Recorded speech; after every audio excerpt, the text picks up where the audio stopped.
era el polígono de frecuencia y señalar que el polígono de frecuencia es la línea. Dice, y se acentúa mejor con menos división entre frecuencias.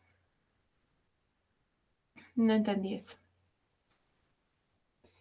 No entendí que me quisiste decir que se acentúa mejor con menos división entre frecuencias, digamos, con intervalos más chicos. Tenés 2 de frecuencia máxima. Y va separando 0,1. Sí, o sea, sí, obviamente que depende cómo sea la distribución de los datos, se va a ver mejor o no. No sé si te referís a eso.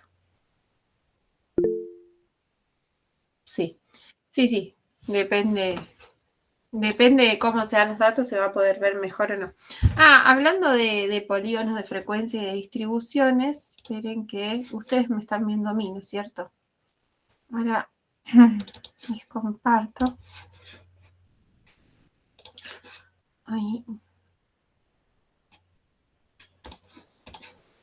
Ahí les comparto la pantalla, así pueden ver.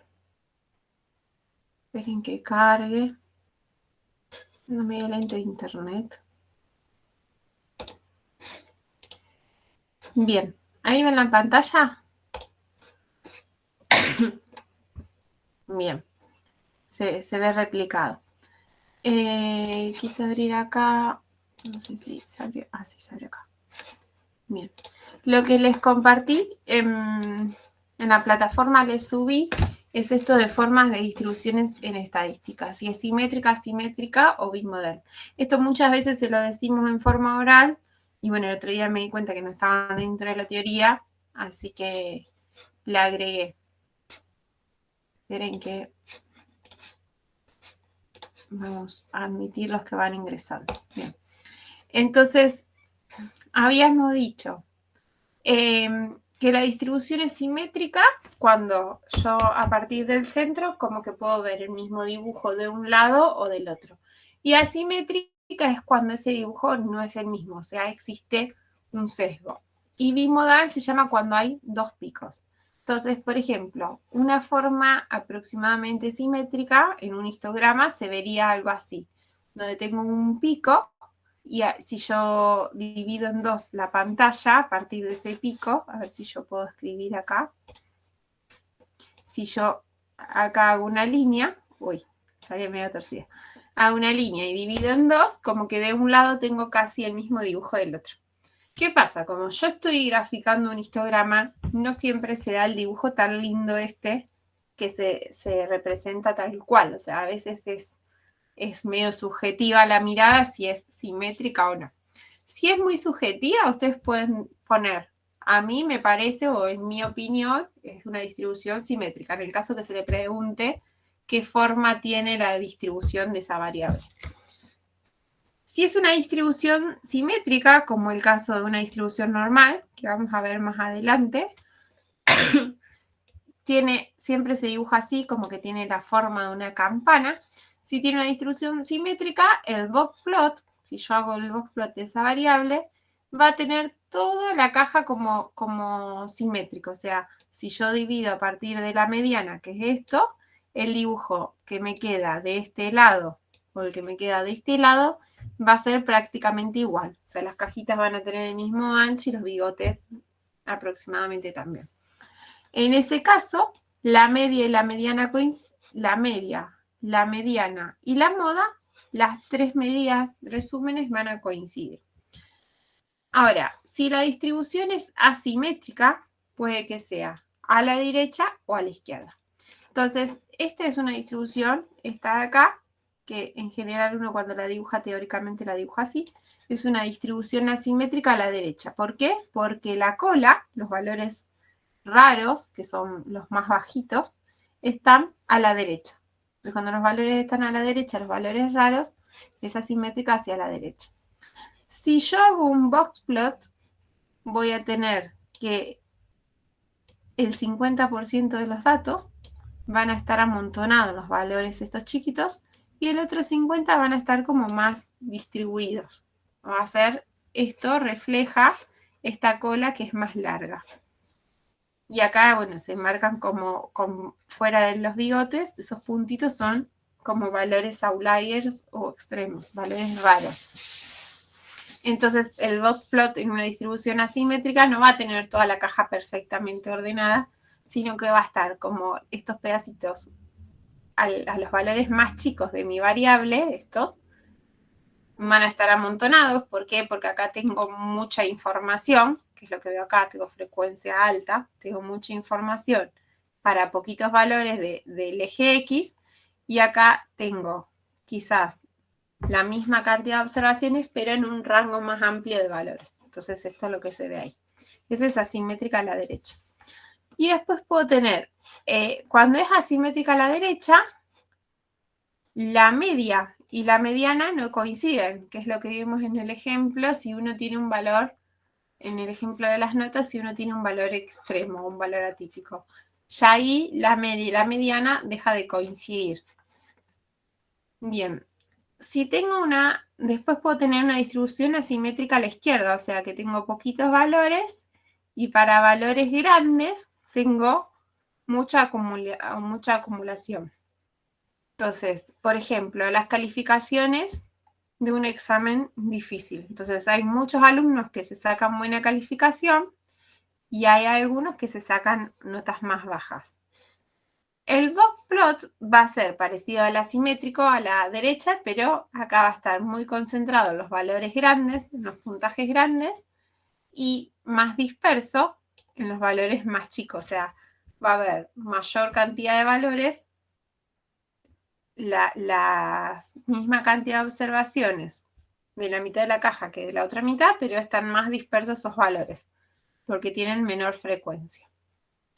En este caso, la media va a ser menor que la mediana, o sea, la mediana está acá y la media, supónganse que va a estar por acá. Esta es asimétrica a la izquierda, los valores más chiquitos, la cola, está a la izquierda. Y después tenemos distribuciones bimodal. Las distribuciones bimodal muchas veces son simétricas, o sea, si yo trazo una línea acá en el centro, la distribución de un lado es igual a la del otro, o sea, sigue siendo una distribución simétrica. Lo que pasa es que tiene dos picos. Tiene un pico ahí y otro pico ahí. Entonces es bimodal, tiene dos picos. En un box plot, esto me lo pierdo. O sea, si yo no hice un histograma y fui directamente a hacer un box plot, esta forma, así que es bimodal, me la pierdo, porque yo mirando este gráfico acá, miro la caja, de este lado es exactamente a lo de este, veo que es una distribución simétrica. No sé si tiene un modo o dos modos, o sea, no hay forma de identificarlo, salvo que uno calcule como medida el modo, digamos, la moda. Y ahí salte o que haga un histograma. Fíjense que este gráfico, que es bimodal, es igual o es similar a este que viene de una distribución simétrica. Bien. Es igual, es similar. Y en este caso, si yo calculo la media y el promedio, van a coincidir. Y un ejemplo puede ser las alturas de hombres y de mujeres, o sea que las mujeres siempre son más bajas, se distribuye normal, sería como esta distribución para las mujeres y esta para los hombres. Cuando junto todo, la información junta, parece que tengo una distribución bimodal. Bien. Bueno, y acá está la comparación con histogramas, que lo que vimos, que en el histograma yo puedo ver si hay algún patrón, o sea, si es simétrica, si es asimétrica a la derecha, si es asimétrica a la izquierda o es bimodal, o con los box plots, que ahí es como que se me pierde este que es simétrico y este que es simétrico pero es bimodal. No tengo tanta forma de distinguir, salvo que me puedo dar cuenta porque acá tiene mucha amplitud, por ejemplo, la caja, digamos. Pero puede pasar también que sea simétrica unimodal y que me pase, que tenga esta forma, digamos. Bueno, sí lo que se nota cuando es asimétrica. Bien. Espera que diga cancelar. ¿Hasta ahí hay dudas de eso? Eso se los agregué como una diapositiva aparte en la teoría, en la plataforma para que lo puedan ver.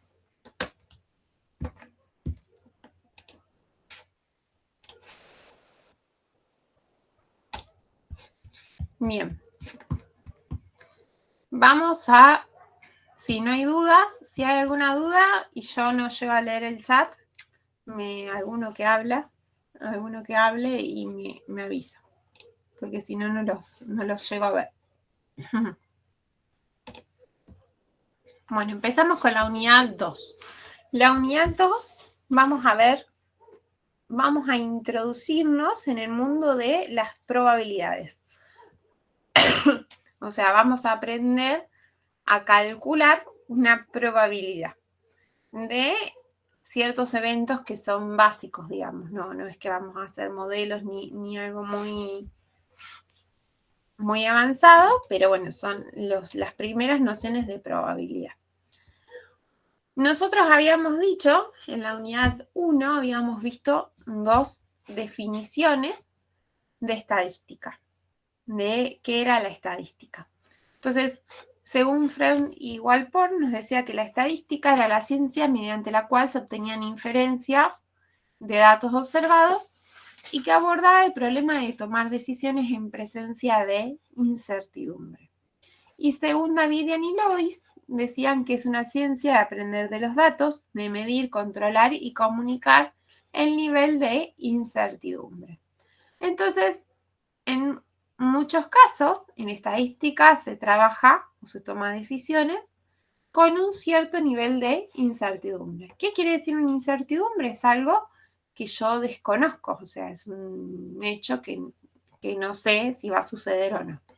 Entonces, para medir esa incertidumbre, en estadística se usa el término de probabilidad. La probabilidad lo que hace es darle un valor, una probabilidad de que esa incertidumbre suceda, y es como que la estoy acotando. Entonces, yo digo, no sé, cuando el servicio meteorológico nos dice si va a llover o no, siempre hay una probabilidad asociada a si va a llover o no. Que eso viene de que aplican modelos y estudian, no sé bien, digamos, pero estudiarán si hay humedad, el viento, un montón de condiciones, para ver si existe probabilidad de que llueva o no. A veces esa probabilidad es alta y a veces no tanto, y a veces baja. A veces rebaja y llueve igual, y a veces re alta y no llueve. Es porque hay una incertidumbre que puede ser que llueva o no, y hay una probabilidad asociada a eso. Esa probabilidad es la chance que tiene de llover. Pero puede que no llueva, digamos. Puedo yo tener una probabilidad de lluvia del 80% y puede ser que no llueva. Entonces, con la probabilidad lo que vamos a hacer es tratar de medir esa incertidumbre. Bueno, ¿por qué? Acá está un poco más de lo que decíamos. ¿Por qué estudiar probabilidad? Porque en general queremos tomar decisiones decisiones de una población, de un universo más grande, a partir de datos que vienen de una muestra, de una porción de esa población.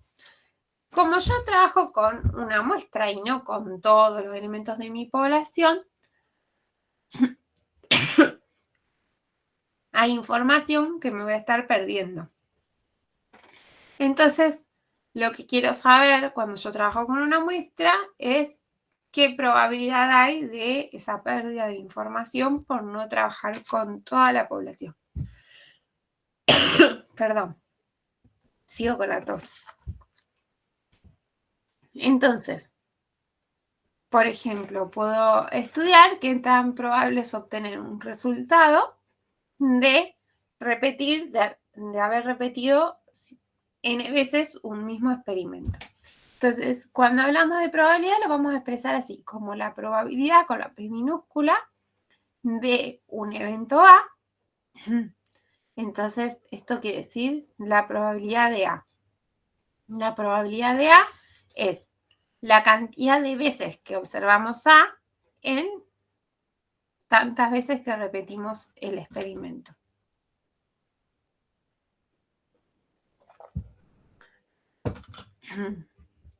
Ahora vamos a ver, a bajarlo un poco más a tierra. Por ejemplo, podemos querer ver la probabilidad cuando queremos sacar un producto al mercado. Entonces vemos si es probable que se compre o no en función de ciertos estudios de demanda, de la oferta y demanda del mercado. Entonces vemos qué demanda real existe, qué oferta de productos ya existe, y vemos ahí cómo podemos lanzar ese producto o quiénes compran ese producto. Entonces se hace una publicidad destinada a esa población, digamos, a esas personas que tienen las características para comprar el producto. Decidimos acciones de qué empresa comprar en base a las ganancias de los últimos años. Entonces observamos cuáles fueron las ganancias de ciertas empresas y vemos cuál empresa nos conviene, vemos cuál empresa es más probable de que siga teniendo esas ganancias o cuál es más probable que vaya disminuyendo, vaya a quiebra, digamos. No existe una sola cosa que uno analiza, sino que son diversos factores. Por las dudas.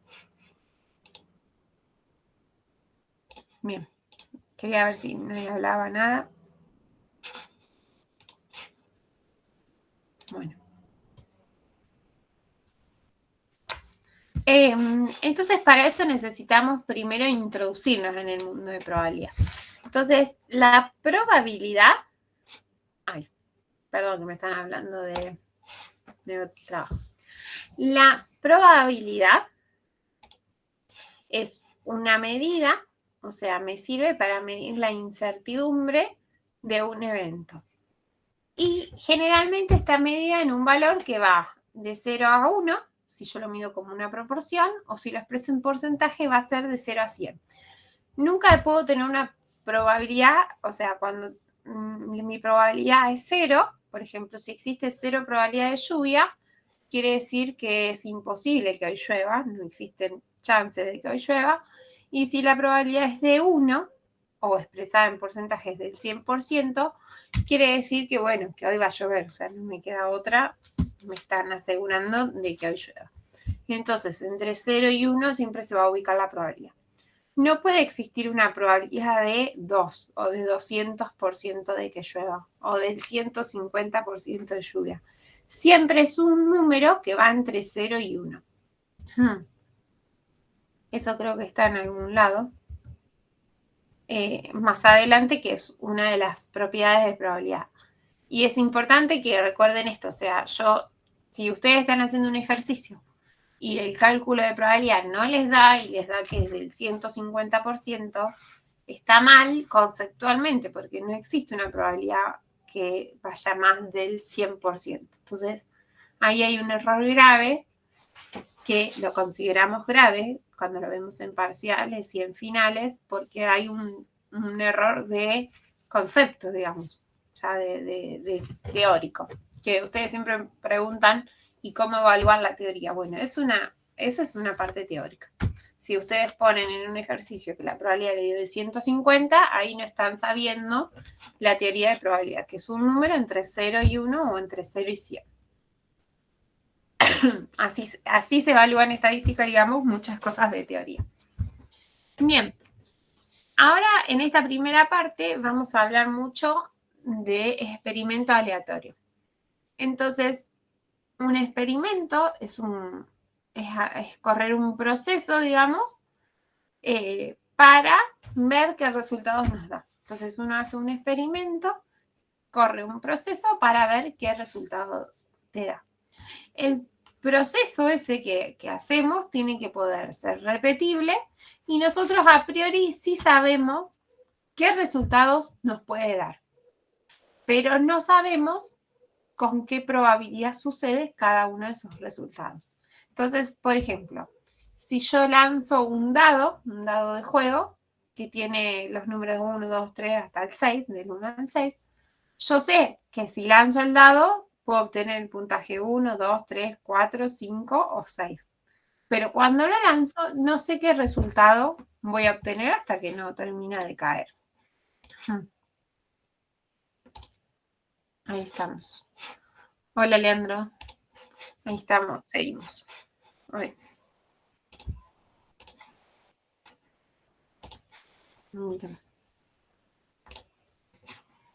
Bueno, entonces, sí. ¿Alguno iba a decir algo? Bueno, entonces, un experimento puede ser lanzar un dado equilibrado y observar qué cara cae hacia arriba. Otro es lanzar una moneda al aire y observar si sale cara cruz. Otro puede ser pararse de frente al curso y observar la cantidad de mujeres, el porcentaje de mujeres que hay y el porcentaje de hombres. O sea, todos son experimentos, todo es un estudio que uno quiere hacer y que uno sabe que te puede dar, o sea, que puedes observar una mujer o un hombre, en el caso de observar cuántas mujeres y hombres hay, pero no sabes cuántas mujeres vas a encontrar, cuántos hombres vas a encontrar en una clase en particular. Bueno, esto es lo mismo. Lanzas un dado, sabes que vas a obtener un 1, un 2, un 3, un 4, un 5 o un 6, pero cuando lanzas hasta que no cae, no se sabe qué valor va a obtener. Por más que uno lance, por más para un lado o para el otro, sí puedes saber una idea de qué valores, pero no el valor exacto. Bueno, espacio muestral vamos a llamar como espacio muestral al conjunto de todos los resultados posibles del experimento. Por ejemplo, al lanzar el dado, el valor 1, 2, 3, 4, 5, 6 son todos los resultados posibles que yo puedo obtener al lanzar el dado y observar qué cara cae. A estos números del 1 al 6 se los llama espacio muestral. El espacio muestral es exhaustivo, o sea, si sale 1 no puede salir 2, tiene que salir uno de los dos valores. Y tiene todos los resultados posibles, o sea, no puedo dejar al 2 afuera, porque se me antojó. Tiene que tener todos los resultados posibles.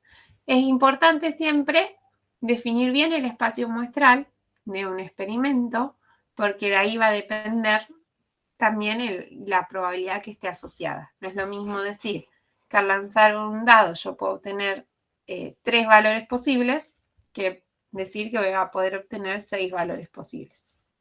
Bien.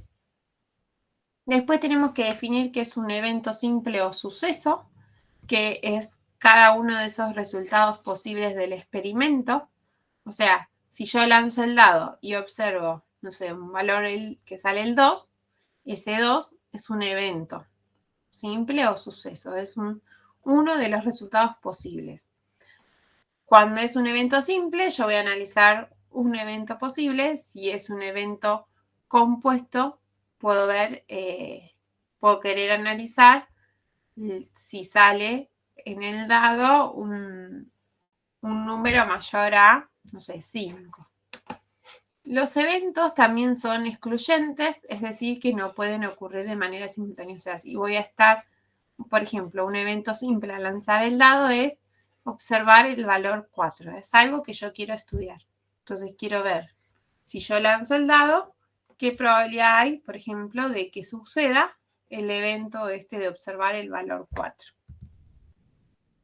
Y el evento suceso compuesto es lo que le dijimos recién, que por ejemplo, cuando tiro un dado, puedo querer observar que salga un número par. Entonces es compuesto, no es un único resultado, sino que incluye varios resultados posibles. Los eventos, el espacio muestral se simboliza con la letra S y los eventos con letras en mayúscula, A, B, C, D, hasta la Z. La letra que no se usa para evento es la S, porque es la que se guarda para el espacio muestral.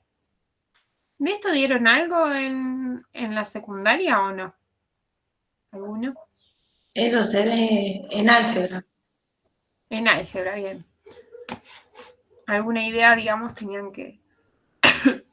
Bueno, entonces, como tenemos toda esta teoría que es más de conjuntos, es como que vamos a hacer un repaso sobre conjuntos porque todo esto nos sirve para calcular diferentes probabilidades.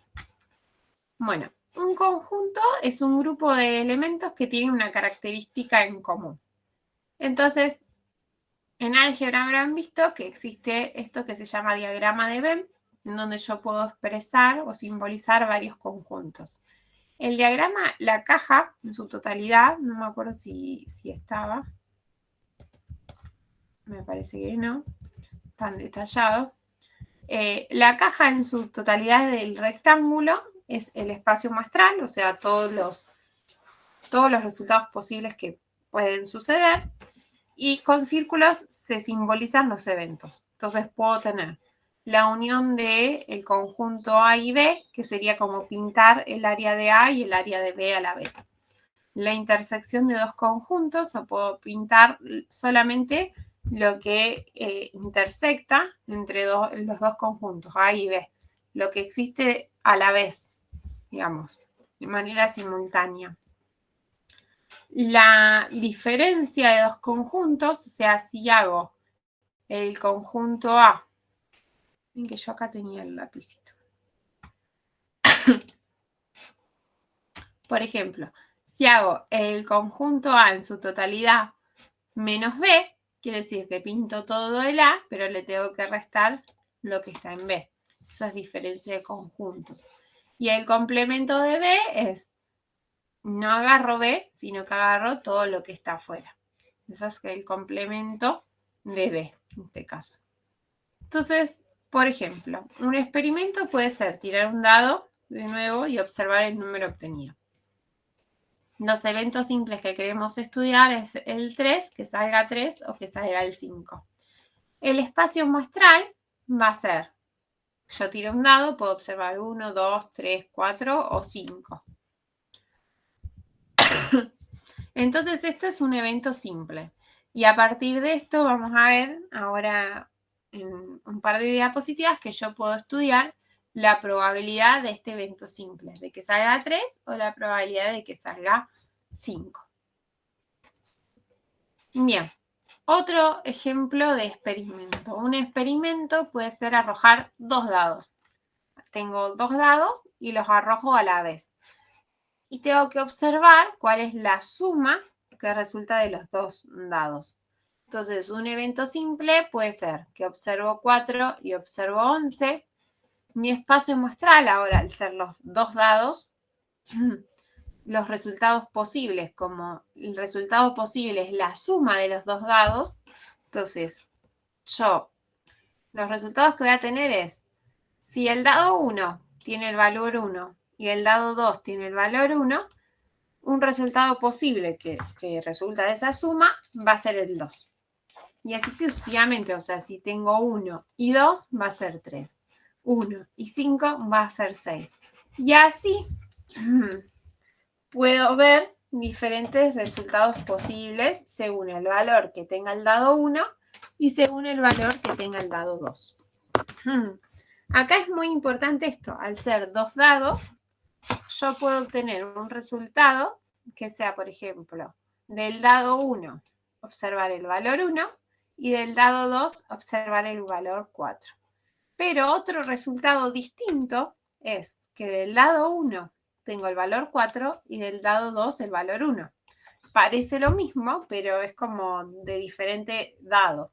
Entonces, es otro resultado posible. Bueno, los valores posibles van a, como es de la suma, son estos, que van de 2 y el valor más grande es 12. 2, 3, 4, así hasta 12, que sería el valor más grande. 2, 3, 4, 5, 6, 7, 8, 9, hasta 12. Entonces acá me puede interesar saber cuál es la probabilidad de que la suma sea 6.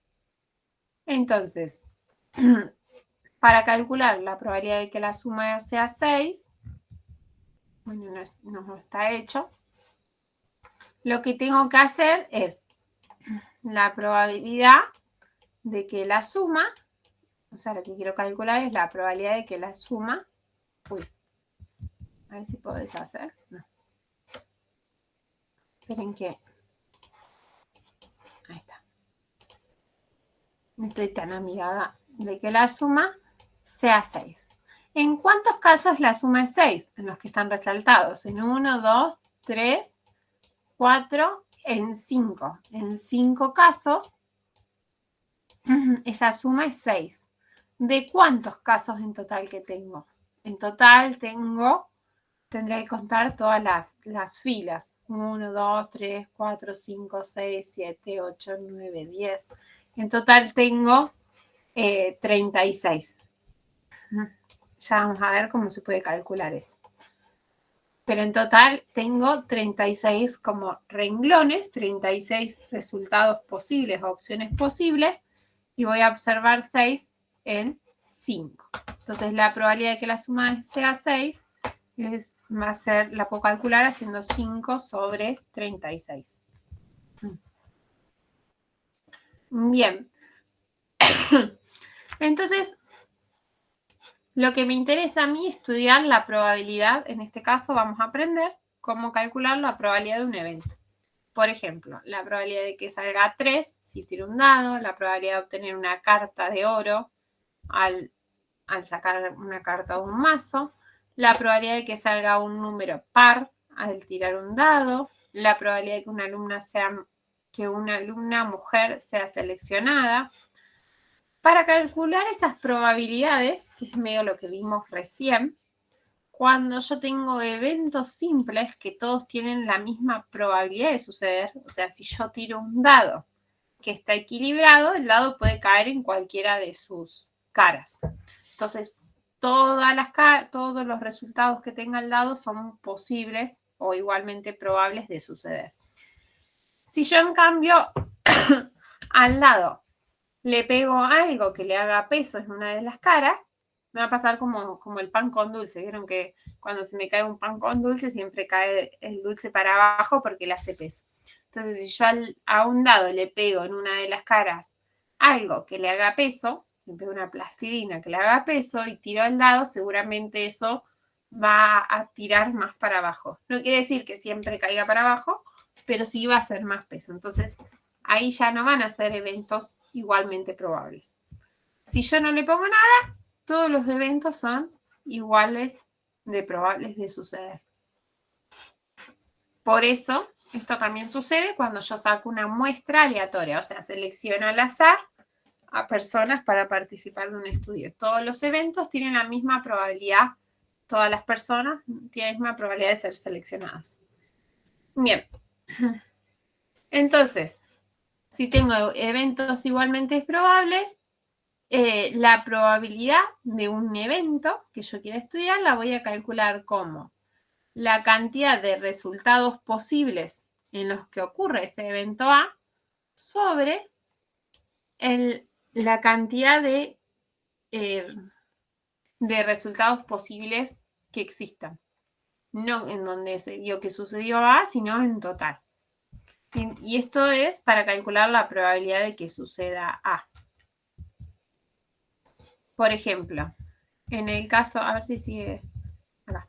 En este caso, la cantidad, el n grande era la cantidad de resultados posibles, o sea, cada uno de estos renglones, y en el numerador ponemos el NA chiquito, o sea, la cantidad de resultados en donde se observó que la suma sea 6, donde se observó ese evento A.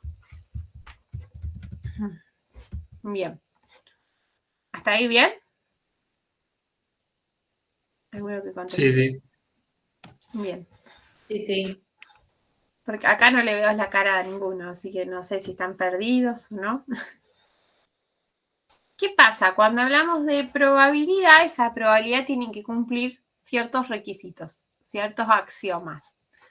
Uno es que esa probabilidad, uno es el que ya vimos, como es una probabilidad, va a estar entre 0 y 1, o sea, no me puede dar, o entre 0 y 100 si lo expreso en porcentaje, pero no me puede dar una probabilidad 1,5. Si estoy hablando en proporción, no me puede dar 1,5. ¿Por qué no? Porque la probabilidad de mi espacio muestral, o sea, de todos los resultados posibles, es 1. La probabilidad de que sucedan todos los resultados posibles es 1. Entonces, esa probabilidad está acotada. O no sucede o sucede.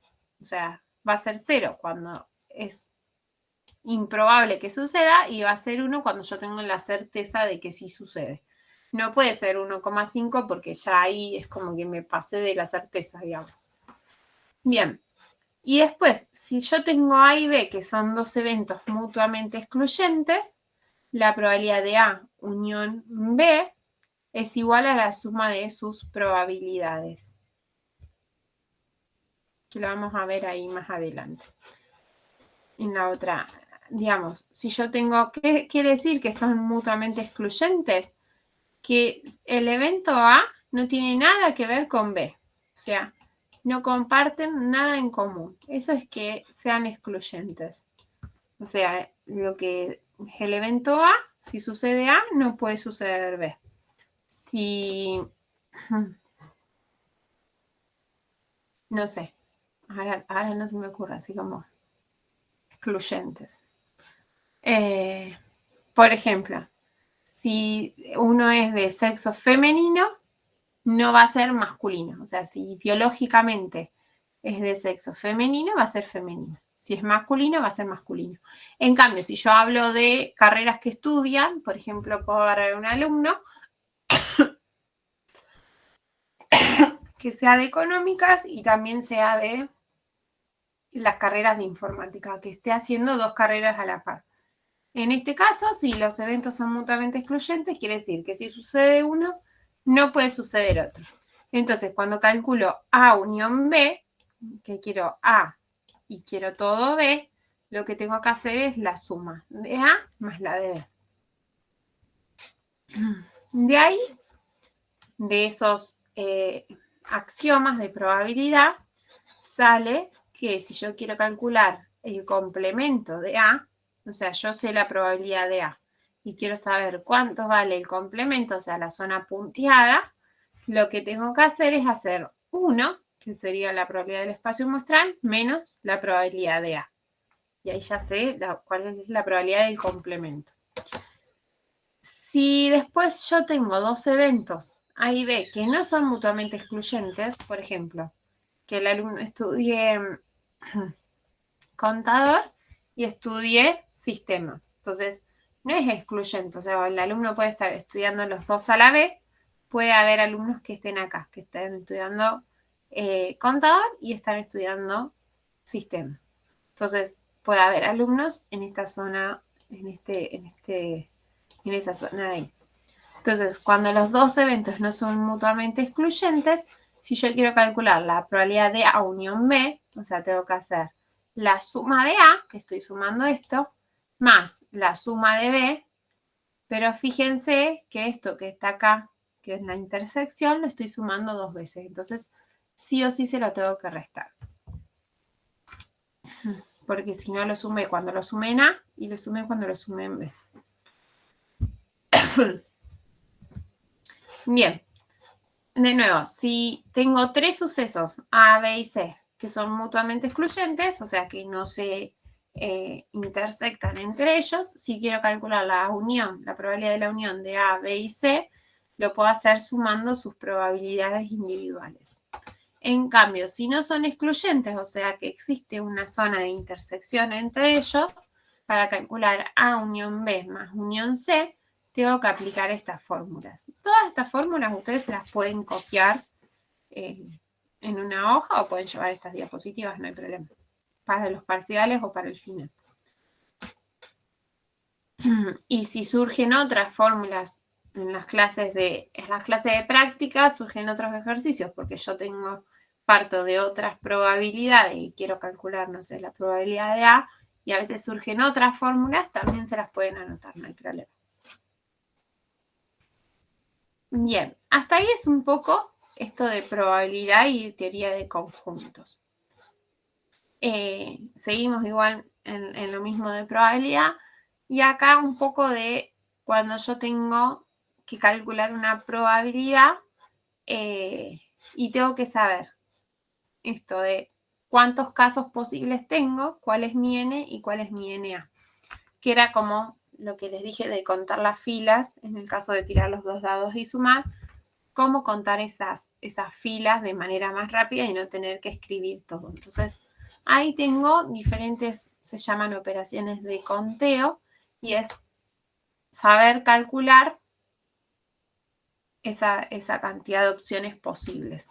La cantidad de opciones posibles, que sería como de mi espacio muestral, y la cantidad de casos favorables, que son los que satisfacen ese evento A, que es el que estoy estudiando.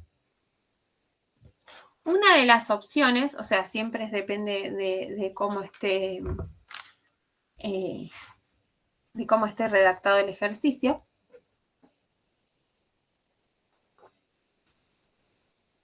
Una de las opciones es los pares ordenados. Entonces, los pares ordenados es lo que vimos recién. El primer elemento, el primer dado, digamos, yo tengo tantas opciones, tiro el primer dado y tengo 6 opciones posibles que me pueden salir de ese dado, y tiro el segundo dado y también tiene 6 opciones posibles. Entonces, la cantidad total de opciones posibles de espacio muestral se hace haciendo N1 por N2, o sea, la cantidad de opciones que tenía en el dado 1, que sería 6, por la cantidad de opciones o de números posibles que puedo sacar a partir del segundo dado, que sería otro 6. Por eso en el denominador hoy me había dado 36. Digamos, por esta cuestión de que sale acá, de los pares ordenados. Fíjense que acá está hecho como si yo haría, bueno, tengo el dado 1, y el dado 1 puedo sacar un 1. Del dado 2, si saco un 1, puedo sacar un 1, puedo sacar un 2, puedo sacar un 3, así, sucesivamente, un 4, un 5 o un 6. Lo puedo hacer como dibujar como si fuera un diagrama de árbol. Del dado 1 puede ser que tenga un 2, y el dado 2, el 2, saco un 1, un 2, y así sucesivamente se va abriendo este 2 en otros 6 resultados posibles. Sería como la tabla que aparece. Claro, como aparece en la tabla, pero escrito de una forma diferente, digamos. Sería como esto, o sea, tengo el 1 y tengo hasta 6 resultados posibles. Está todo escrito. Tengo el 2 y tengo los 6 resultados posibles. El 3 y tengo los 6 resultados posibles. Así sucesivamente. Entonces, acá, ¿qué hice? 6 opciones, porque tengo el 1, el 2, el 3, el 6, que se abren en 6 ramas. Entonces, por eso hago el 6 por 6.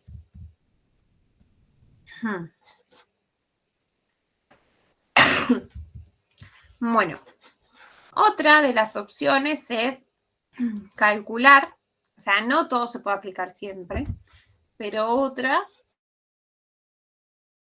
de las opciones para calcular la cantidad de resultados posibles es aplicar permutaciones o variaciones, sin repetición o reposición. Entonces, la permutación, fíjense, yo le digo, le da importancia al orden. O sea, si yo tengo, en el ejemplo, tengo los dígitos del 1 al 4, o sea, tengo el número 1, 2, 3, 4, y lo que quiero hacer es construir códigos de 3 números. O sea, no quiero usar los 4 números, quiero usar 3 números del 1 al 4 y hacer código. Un código para entrar, no sé, a un banco, se me ocurre, o al celular. Entonces, puedo hacer el código 1, 2 o 3, 1, 2 o 4, y fíjense que este 1, 2 y 3 es distinto a este 1, 3, 2, porque acá dice 123 como código y acá 132. Pero dentro de ese número, de ese código, están los mismos dígitos. O sea, está el 1, el 2 y el 3, y ahora también el 1, el 2 y el 3. Entonces, en este caso, se le da importancia al orden en el que está el dígito. Cuando se le da importancia a ese orden, yo estoy hablando de una variación, de una permutación. Le doy importancia al orden. Se llama permutación cuando, si yo tengo 4 dígitos, tengo 4 lugares para ubicarlo, y se llama variación cuando, si yo tengo 4 dígitos, tengo menos lugares para ubicarlos, digamos. esto de sin repetición o reposición, ¿qué quiere decir? Que yo no voy a tener el 1, 1, 2, porque acá estaría repitiendo 2 veces el dígito 1. Entonces, si yo no lo puedo repetir, que en general un código en un banco sí te deja repetirlo, pero si yo no puedo repetir estos dígitos, estoy hablando en este caso de permutaciones o variaciones.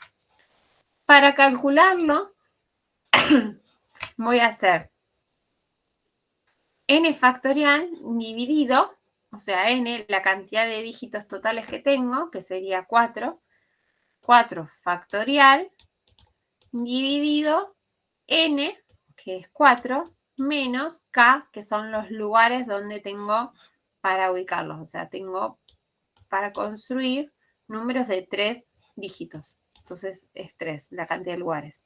Esto factorial. 4 menos 3 es 1, así que me queda 4 factorial sobre 1. ¿Saben cómo se hace un 4 factorial? ¿Cómo se resuelve? ¿Cómo se calcula?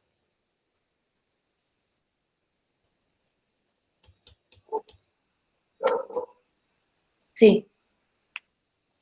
Bien. Todos. Bueno, por los dos lo explico. 4 factorial, uno hace desde el 4 y va disminuyendo un dígito. Ahí no escribe más. Escribo acá. 4 factorial. Uno lo que hace es hacer 4, multiplicar por el otro más chico, por 3, por 2, hasta 1. Hasta llegar a 1, que es lo mismo poner el 1 no, pero es hasta llegar al más chiquito. Si yo tengo 10 factorial, tengo que hacer 10 por 9, por 8, por 7, por 6, así sucesivamente, hasta llegar al 1. En la calculadora existe un botón, una tecla que te permite poner el 10 y le pones como el signo ese de exclamación, que es de factorial, y que te lo calcula. No hace falta hacer 10 por 9 por 8. Ya te lo calcula. Esperen que sonó. Y no sé si me escribieron. Acá. Profe, Bien. una pregunta. Sí. En la página anterior, cuando hablabas de los dígitos, decías que algo de que no se pueden, que no se repite ningún dígito. ¿Eso es una permutación? Esta es cuando no se repite, es una permutación y acá es sin repetición o reposición. Existe, o sea, se puede repetir, pero si estamos hablando de permutación sin repetición, no se puede repetir. Si no, si se repite, se calcula así. O sea, en muchos libros la palabra permutación y variación se la usa como sinónimo. En otros hay una pequeña diferencia que cuando yo hablo de permutación, el n y el k son iguales, da el mismo valor. Pero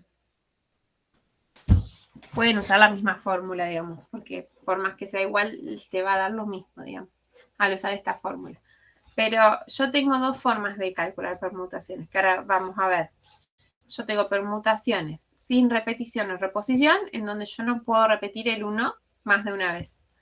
Esto es una permutación sin reposición o variación o reposición. Entonces aplico esta fórmula. Si yo lo puedo repetir, tengo que aplicar esta otra fórmula que se llaman variaciones o permutaciones, también se puede llamar, con repetición o reposición. ¿Esto qué quiere decir? Esperen que estaba mirando a ver si venía. Vamos a hacer así, así puedo escribir. ¿Qué quiere decir? Que si yo tengo que ordenar los dígitos, por ejemplo, 1, 2, 3 y 4, y tengo que formar números de 3 dígitos, yo sí, dígitos. Sí puedo formar el 1, 1, 1. O puedo formar el 1, 1, 2. ¿Y cuándo va a ser variación? Porque el 1, 2, 1, que tiene los mismos dígitos que este, es distinto número. Acá dice 112 y acá 121. Entonces, es variación o permutación porque le importa en qué orden está. Y es con repetición porque yo puedo repetir los dígitos. Puedo sacarlo 2 veces. Bien. Y para calcular eso, se hace n elevado a la k. O sea, 4 dígitos elevado al 3. Tendré que hacer 4 al cubo.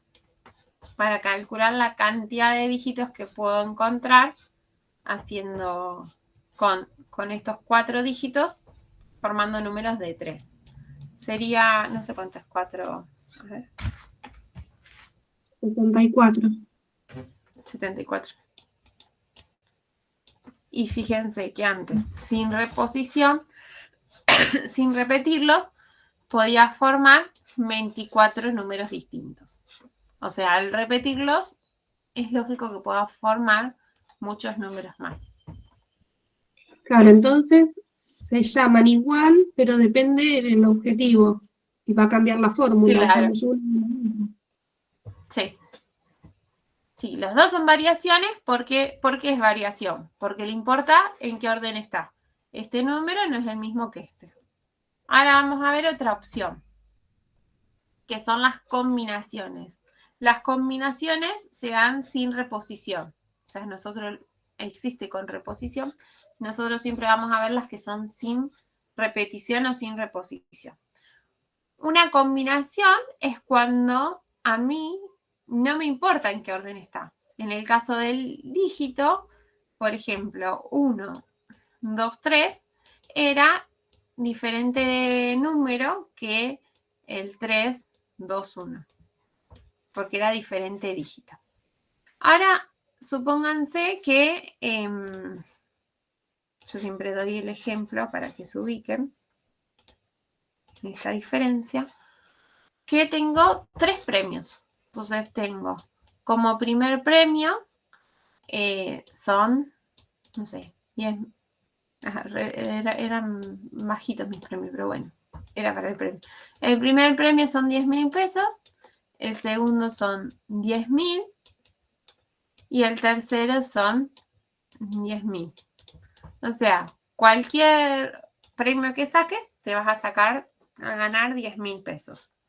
Entonces acá no importa si te sacas el primer premio, el segundo o el tercero, porque siempre va a ser el mismo.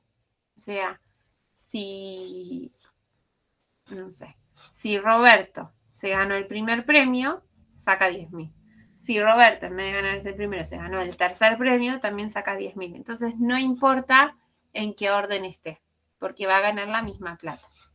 Esto, cuando hablamos así, hablamos de combinaciones. Y hablamos de combinaciones cuando Roberto salió, saqué un papelito de Roberto y listo. Roberto no participa más del sorteo. Eso es sin reposición. Ya salió, ya está. En cambio, si yo tengo 3 premios, 1, 2, 3, y el primero es este es más generoso, de 50.000, me falta un 0, el segundo es de 20.000 y el tercero es de 5.000.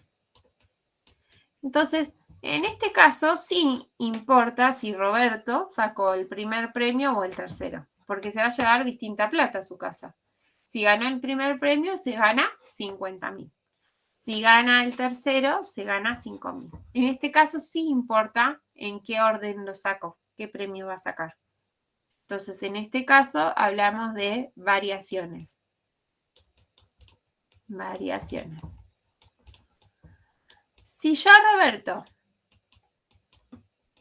o sea, si saco el papelito de Roberto, miro, ganó el premio de 50.000 y puedo volver a sacar su papelito, o sea, lo meto de nuevo en la urna y selecciono de nuevo, eso es una permutación, es una variación con reposición. Se puede ganar Roberto 2 veces el premio, 2 veces distinto premio, digamos. Puede salir con el de 50.000 y puede salir con el de 5.000, por ejemplo.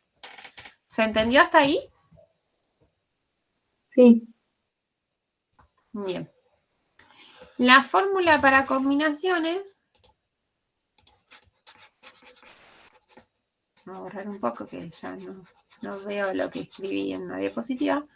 La fórmula para las variaciones es hacer el n factorial dividido, o sea, n la cantidad de elementos que tengo del sorteo, la cantidad de personas que participan en el sorteo, el k sería la cantidad de premios que tengo, y n menos k, n es la cantidad de personas que participan menos la cantidad de premios que tengo. Entonces, por ejemplo, si tengo 4 alumnos que deben ubicarse en 3 asientos, fíjense que uno queda parado. Acá, 4 alumnos que deben ubicarse en 3 asientos, tengo 4 formas distintas de que se puedan sentar. Puede ser que se siente el 1, el 2 y el 3. Si se sienta el 1, el 3 y el 2, que está en diferente orden, es lo mismo, porque los alumnos que están sentados son lo mismo. Siempre se queda parado el 4, digamos, y los alumnos que están sentados no importa en qué orden está, sino que importa si se pueden ubicar o no. Entonces, al solucionar esta fórmula de combinaciones, tengo 4 opciones posibles en las que se pueden sentar. Bien, entonces vamos a un ejemplo en concreto. Por ejemplo, tengo una compañía que tiene que asignar 2 zonas de venta a cada uno de sus vendedores. La asignación de la zona es al azar, o sea, saco un papelito y elijo la zona. Las zonas de venta de la empresa son 7. Tengo como zona Rojas, Arrecife, San Pedro, Junín, Pergamino, Chacabuco y Salto.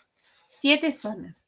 Y al vendedor yo le tengo que asignar 2. De estas 7 le tiene que tocar 2. Dice que Juan, que es un vendedor, le gustaría que le asignen Rojas y Pergamino. Entonces, ¿cuán probable es que le toque Rojas y Pergamino a la vez? Que le toque esas 2 zonas.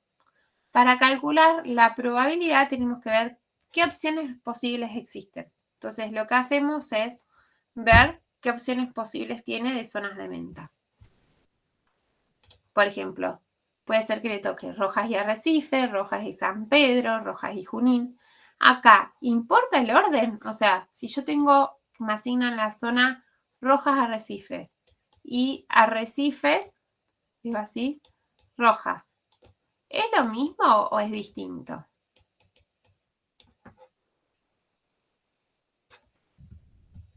Perdón. ¿Es lo mismo que le toque a Juan Rojas y Arrecifes o que le toque a Arrecifes y Rojas? ¿O es distinto?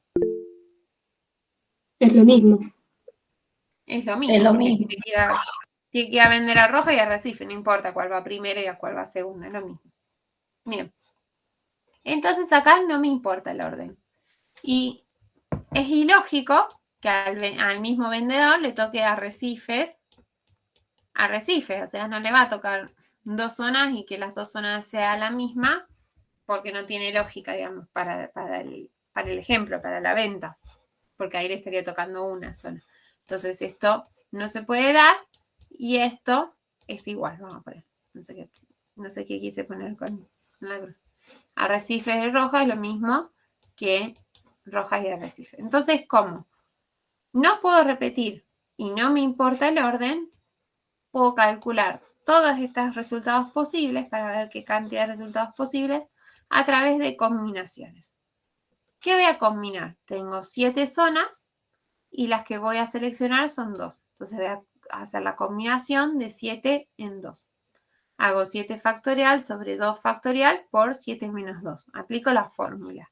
Y eso me da que existen 21 resultados posibles. Si uno cuenta todos los resultados que están enumerados acá, son 21. Entonces acá de nuevo, ¿cuál es la probabilidad de que a Juan le asignen Roja y Pergamino? De todos estos resultados posibles, de estos 21 resultados posibles, hay uno solo que es Roja Pergamino. Entonces, la probabilidad de que le asignen Rojas Pergamino es 1 de 21. Entonces, esa probabilidad es de 0,48. Si lo paso a porcentaje, es casi del 5%. Es bajita la probabilidad. Puede que suceda, sí, pero tiene una baja probabilidad que le toque ahí interviene la suerte, es como ganarse la quinela. No es probable ganarse la quinela, pero siempre existe el factor suerte de que alguien se lo gane. Bueno.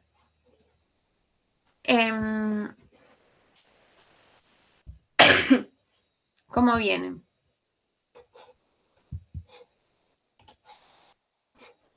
Acá. Esperen que no los encuentro. ¿Vienen bien? Sí, sí. Sí. Sí. Bien. Seguimos. Nos falta poquito ya. Bien. Otro concepto que tenemos que saber es la probabilidad condicional. Esperen que yo tengo algo acá que había abierto. Que es una página que está buena, que habla acá de las probabilidades y uno puede seleccionar, ir a teoría de conjuntos y de probabilidades. Perdón, me están hablando del trabajo. Y yo lo que puedo hacer es calcular A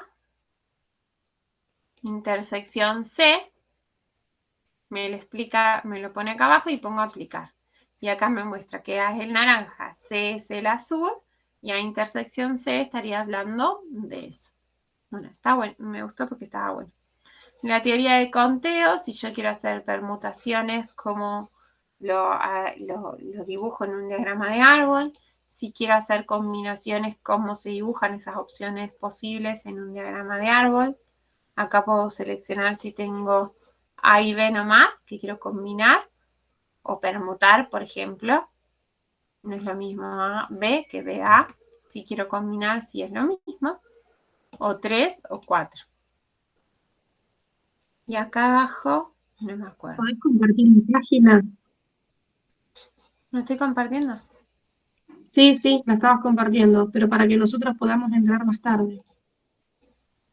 Ah, sí, esperen. Copias el link y lo pegas en la plataforma. O necesitamos Sí, una cuenta. lo tenía en la plataforma, pero no está compartido. Ah, ok. No estaba visible. Acá. Mostrar. Probabilidad se llama, puse en forma interactiva. Ahí lo tienen. Así que está bueno para jugar un poco. Y acá decía, si hago combinaciones, si yo hago combinaciones para 2, ¿cuántos resultados posibles creo que era?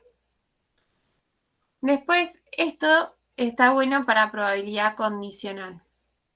Entonces, por ejemplo, vamos a la teoría. De nuevo acá. ¿Ven las diapositivas? Sí. Sí. Ahí está. Tengo la probabilidad condicional. ¿Qué es una probabilidad condicional? Es cuando yo acoto mi universo. Entonces, si hago la probabilidad de A condicionada o dado B, que se expresa probabilidad de A, una barra B, condicionado a B, es cuando quiero observar la probabilidad de A, pero teniendo como universo de CB, condicionado a B. Entonces, esto estaba bueno verlo acá, porque, por ejemplo, si quiero hacer la probabilidad de A condicionada, o sea que mi universo sea B, ahí está. Lo que hago, fíjense, si mi universo es todo cae en todo cuenta. Si ahora yo condiciono a B, es como que mi universo es B, entonces estoy en B. Y si quiero ver la probabilidad de A condicionado a B, lo que voy a ver es esto. ¿Cuánto es lo que cae en A, pero mirando solamente el mundo de B? ¿Se entiende? O sea, miro esto. De A no miro todo, porque fíjense que A es más grande, tiene más área para acá. De A no miro todo, sino que solamente miro la parte de A que está dentro como de la regla de B. Eso es lo que es una probabilidad condicional. Eso estaba bueno. Entonces, la probabilidad de A condicionado a B, que es esto, no es lo mismo que la probabilidad de B condicionado a A. Porque fíjense que si voy de nuevo acá, si yo hago a ver si acá no puedo escribir. Si tengo probabilidad de A barra B, es como que mi universo es B y miro cuánto es A, cuánto es lo naranja dentro de B. Y si lo tengo al revés, es como que estoy mirando cuánto es lo azul en lo naranja. Esto es probabilidad de B condicionado al universo de A. No estoy mirando, aunque parezca el mismo área acá, porque bueno, gráficamente se ve parecido, no estoy mirando lo mismo, digamos. Entonces eso, ojo, que la probabilidad de A dado B no es lo mismo que probabilidad de B condicionado a. Lo que está debajo de la barra es como el subuniverso que yo estoy apuntando. No lo miro sobre el total, sino que lo miro sobre el universo de B. Para calcular esa probabilidad condicional, lo que tengo que hacer es la probabilidad de la intersección, que sería lo que intersectaba entre A y B, que en el gráfico se veía más claro. Por ejemplo, probabilidad de A condicionado a B, miro todo lo que cae en A y en B, todo lo que cae en esta zona, sobre, teniendo como referencia en el denominador, la probabilidad de B. Esa es la fórmula. La probabilidad de A intersección B, que se dan los dos juntos, sobre la probabilidad de B. En cambio, si hago la probabilidad de B dado A, es la probabilidad también de A y B juntos, pero sobre la de A. Siempre la que está debajo es la que está debajo de la barra. Eso va en el denominador. Si A y B son eventos independientes, o sea que cuando sucede uno no va a suceder el otro, un evento no depende del otro, la probabilidad de A condicionado a B es igual a la probabilidad de A. Por ejemplo, si yo tengo acá, miro todo el universo, y tengo A y C, si yo quiero calcular la probabilidad de A condicionado a C, o sea que mi universo sea C, fíjense que no existe probabilidad de A condicionado a C. Entonces la probabilidad de sería igual a SC. Eso sucede si son dos eventos independientes. Bueno, el teorema de Bayes. Acá creo que de probabilidad ya no hay nada. Tiene varios módulos, algunos más fáciles de entender y otros más difíciles. Y acá tienen para poner en español o en inglés. No sé cómo van a entrar. Bueno, esto es más adelante de variables aleatorias. Por ahí es más difícil de simular, pero si uno va al capítulo 1, creo que tiene la parte de eventos aleatorios, valor esperado, variancia. Bueno, lo pueden jugar y ir viendo. Esto de probabilidades es como que me pareció que estaba bastante gráfico y lindo expresado. Bueno, el teorema de Bayes, o sea, esto de la probabilidad condicional, viene de un teorema que planteó Tomás Bayes, que es un filósofo, que quería ver la relación entre la probabilidad de A condicionado a B y la probabilidad de B condicionado a A. Entonces, a esta probabilidad condicionada se llama teorema de Bayes. De esta probabilidad, de este teorema de Bayes, surgen distintas relaciones, digamos. Si yo quiero averiguar, o sea, si yo conozco la probabilidad de A condicionado a B, conozco la de la intersección, pero no conozco la probabilidad de B, lo que puedo hacer es despejar esta probabilidad de B de esta fórmula para obtener esa probabilidad. Entonces, la probabilidad de B va a ser igual a la de A intersección B sobre la de A condicionado B. Y lo mismo, si quiero saber la de la intersección y yo tengo como dato la condicional y la de B, puedo averiguar la de la intersección. O sea, conociendo dos de esas probabilidades, puedo averiguar una tercera probabilidad. Eso en el caso de un ejercicio. A partir de esta de Bayes, del teorema de Bayes, surge lo que llamamos ley de probabilidad total. Entonces, si tenemos muchos eventos, lo que yo puedo calcular, aplicar, es una ley de probabilidad total. Que creo que había un ejemplo acá. Por ejemplo, si yo sé que hay un 40%, ya terminamos para los alumnos que tienen otra clase, ya se termina. Si se sabe que el 40% de los alumnos reciben el tema 1, a ver si me hablaron por acá, porque nunca sé si... Bien. Si me escriben acá, tengo WhatsApp abierto. Si se sabe que el 40% de los alumnos reciben el tema 1 en un examen y la probabilidad de aprobar teniendo el tema 2 es de 0,81 y con el tema 1 es 0,72, podemos querer saber cuál es la probabilidad de aprobar el examen. Entonces, para calcular esa probabilidad, podemos aplicar la ley de probabilidad total. Yo en general, esto yo voy a escribir, vamos a presentar así les puedo hacer el diagrama. En general, como que esta información, yo la trato de pasar como un diagrama que me resulta más fácil interpretar. Entonces, yo sé que hay 40% de alumnos que reciben el tema 1. Así que el tema 1 le toca a un 40%, a 0,40 personas, alumnos. El tema 2 le va a tocar el resto.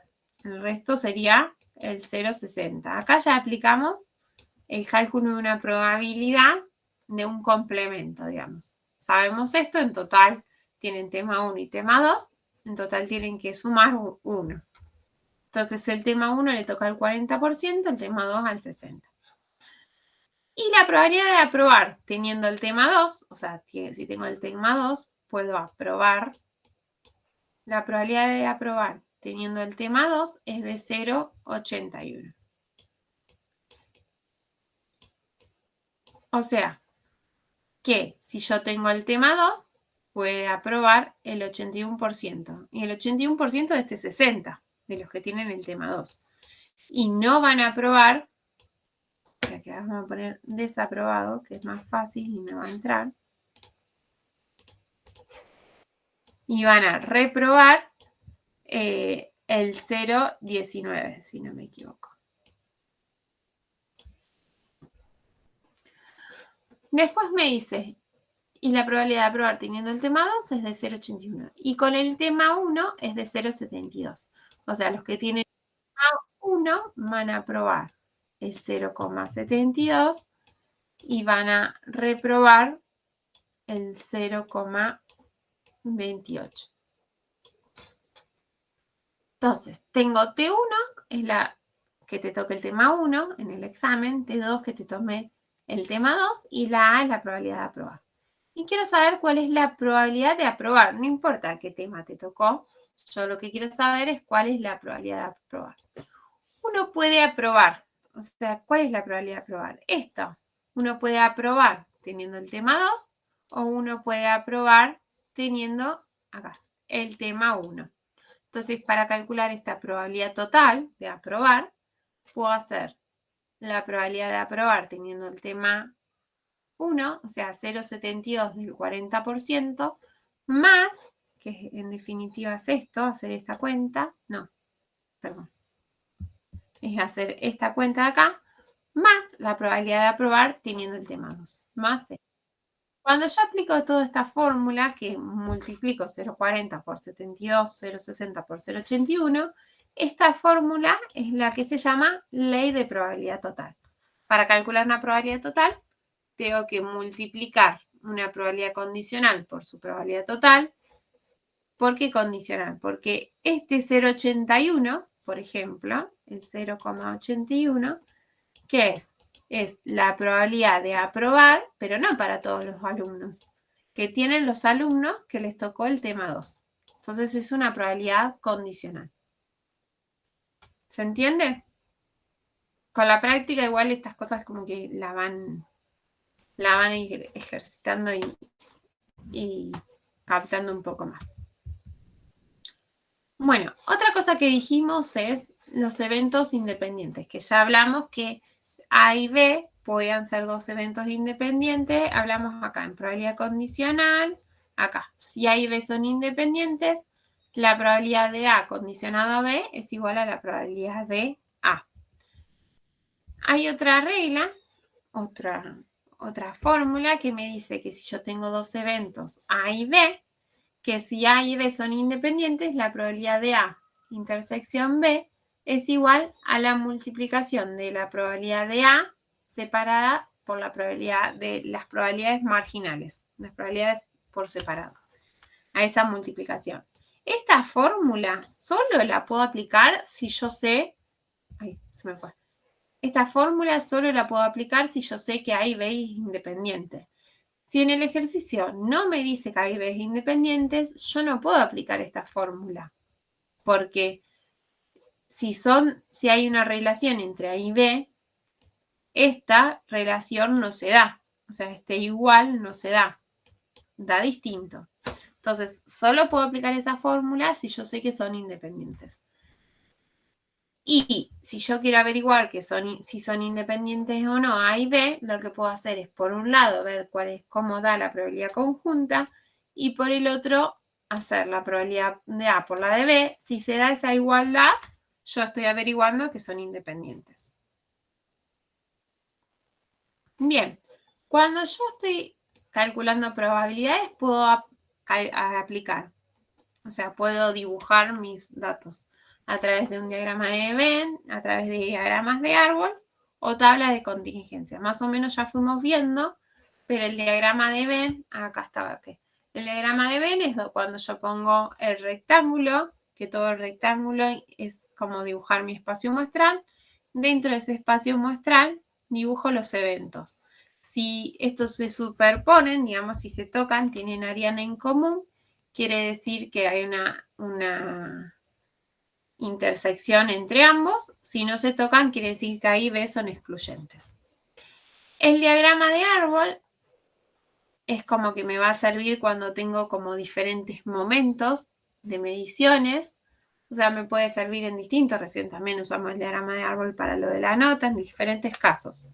Dependiendo del ejercicio, dependiendo de lo que les sale en la cabeza en el momento, pueden ir a un diagrama o a otro, o al que les sea más fácil a ustedes. No es que hay un único camino. Por ejemplo, acá lanzo 3 monedas. Si yo lanzo una moneda, puedo observar cara o seca. Entonces lanzo 3. Esta es la moneda 1. Puedo observar cara o seca. Lanzo la moneda 2 y puedo observar cara o seca. Y lanzo la moneda 3. Entonces, todo lo que está acá es de la moneda 3. Entonces, de esta forma, yo puedo calcular la cantidad de resultados posibles y ver. Se dibuja acá los resultados y debajo o al costado la probabilidad de ese resultado. Entonces, si yo quiero saber la probabilidad de que salga cara, cara, cara, lo que tengo que hacer es multiplicar un medio por un medio por un medio. Es una forma fácil de hacer el cálculo después. Y acá me quedó diagrama de árbol. Diagrama de árbol, por ejemplo, selecciono un alumno. Puedo tener, esta es una tabla de contingencia en donde acá tengo la escuela a la que pertenece, si es de económicas o de tecnología. Y acá si le gusta o no le gusta estadística. O sea, tengo como 2 variables, una de qué escuela es y otra si le gusta o no la estadística. Esto lo puedo dibujar en un diagrama de árbol, o sea, tengo un alumno, si es de económicas o de tecnología. De económicas son 61 sobre 82, o sea, esto nos da que es el 75%, y de tecnología son 21 sobre 82, nos da que es un 25%. Y así sucesivamente vamos abriendo las ramas, le gusta o no le gusta, y vamos calculando la probabilidad de que le guste siendo de económicas, que no le guste siendo de... Y así vamos obteniendo esas probabilidades. Si yo quiero usar esta ley de probabilidad total, puedo calcular la probabilidad de que si yo selecciono un alumno al azar, le guste estadística.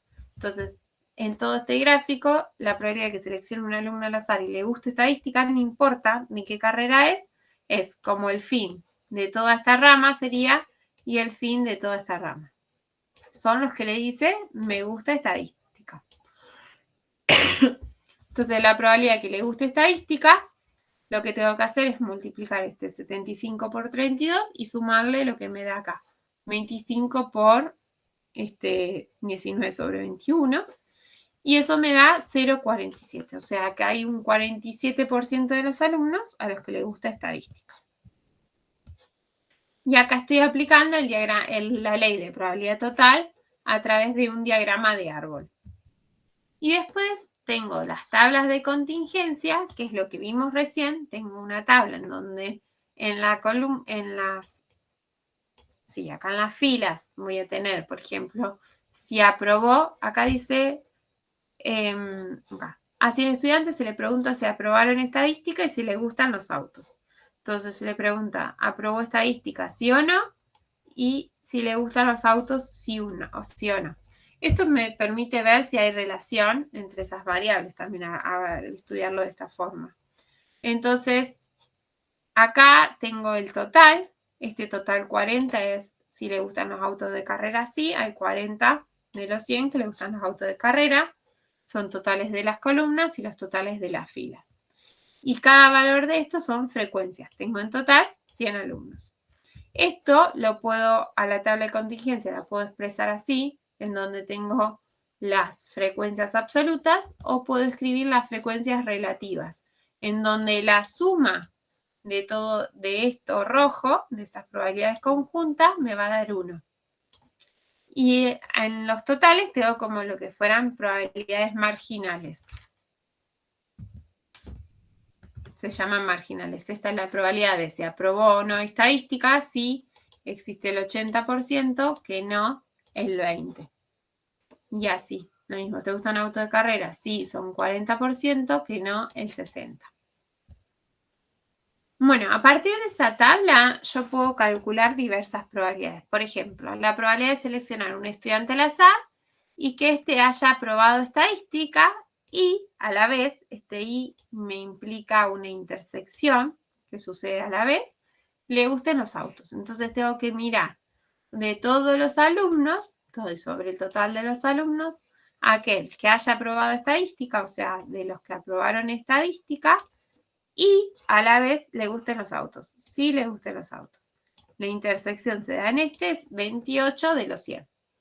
Y así sucesivamente. Por ejemplo, acá dice la probabilidad de que a un estudiante que aprobó estadística, o sea, no mira a todos los alumnos, sino que mira solamente a los estudiantes que aprobaron estadística, le gustan los autos.